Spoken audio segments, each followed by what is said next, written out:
Hello guys, this is Ruban. நமக்கு call பண்ணுற நிறைய பேர் நம்மகிட்ட கேட்குற கேள்வி என்னென்னா, உங்கள் கம்பெனி பேஜில் கல் ரேட் கொஞ்சம் அதிகமாக தெரியுது, நான் இன்னும் 2-3 கம்பெனி பேஜில் விசாரித்தேன், அங்கே வந்து ரேட்டு கம்மியாக சொல்கிறாங்களே ஏன் அப்படின்னு சொல்லி கேட்குறீங்க. நியாயமான கேள்வி தான். இந்த கேள்விக்கு பதிலாக தான் இன்றைக்கி இந்த வீடியோவே அப்லோட் பண்ணுறேன்.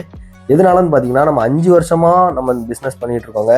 5 வருஷமாக டேரெக்டாக ஃபேக்ட்ரியிலேருந்தே நம்ம சேல் பண்ணிகிட்ருக்கோம்.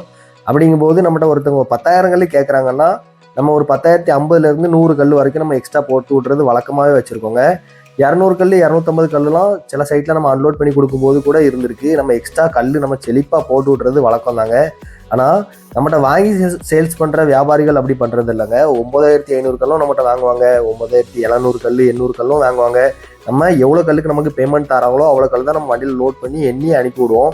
ஸோ அதனால கூட கல் ரேட்டு சில பேஜில் ரேட்டு கம்மியாக கூட சொல்லலாங்க. அதனால நீங்கள் வியாபாரி மார்கிட்ட வாங்கும்போது கல்லை வண்டியோட நுப்பாட்டி வச்சுக்கிட்டு கல்லை நீங்கள் இறக்கிட்டு எண்ணிட்டு கூட நீங்கள் கல்லை இறக்குங்க. அதுதான் உங்களுக்கு பிரச்சனை இல்லைன்னு நினைக்கிறேன். நிறைய பேருக்கு இந்த டவுட் வருது. அந்த டவுட்டை கிளியர் பண்ணதுக்காண்டி தாங்க நான் இந்த வீடியோவை நான் இன்றைக்கி அப்லோட் பண்ணியிருக்கேன். கல் நம்ம கம்பெனியில் டைரெக்டாக வாங்கி எடுத்து வீடு கட்டி பாருங்க. கல் நம்ம எக்ஸ்ட்ராவும் போட்டு விடுவோம். கல் தரத்துலையும் குவாலிட்டிலையும் காம்ப்ரமைஸ் ஆகவே ஆகாதுங்க. அவ்வளோ நீட் அண்ட் ஃபினிஷிங்காக நம்ம மேனுஃபேக்சரிங் பண்ணி திருநெல்வேலி டு சென்னை வரைக்கும் வச்சு கொடுத்துட்ருக்கோம். எப்போனாலும் கால் பண்ணி ஆர்டர் ப்ளேஸ் பண்ணிக்கோங்க.